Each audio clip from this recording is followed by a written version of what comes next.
I was raised in a Christian family and I've come from a Christian background where my parents are both Christians and I've got 3 sisters.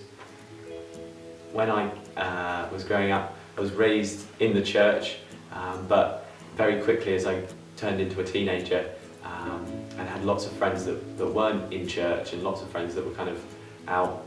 I used to go to skate parks a lot, drinking, smoking, sleeping around, all that stuff.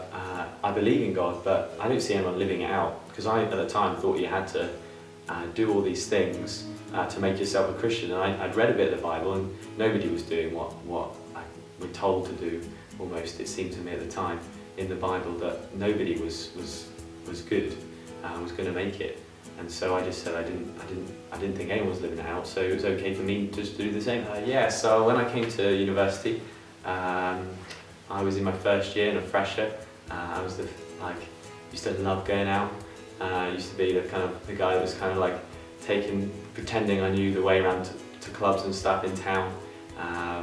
Was drinking a lot, trying to do a second freshers week, all that stuff with my flatmates, and at the time I was still completely kind of lost.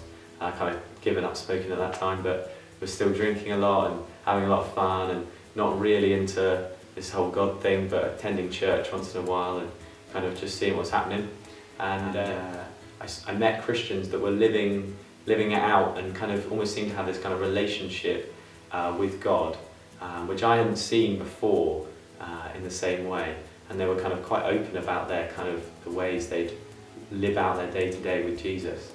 And so I got very kind of a bit confused, a bit attracted to what they had. And at a time where I had lots of friends and lots of kind of things going on and everything seemed to be going well, I was actually felt like I was missing something, felt like there was a part of me that wasn't kind of right. And I kind of got to a place where I was lonely, despite the fact that all my friends downstairs. I'd come up to my room and be like, oh. And so I kind of got to this point and kind of went, okay, God, like if you're there, just show up, because I need you. And he did in the next few weeks and the next few months. And I learned really quickly that it wasn't about kind of what I had to do to kind of be in a relationship with God, but rather that kind of I was kind of free because of what Jesus had already done for me on the cross.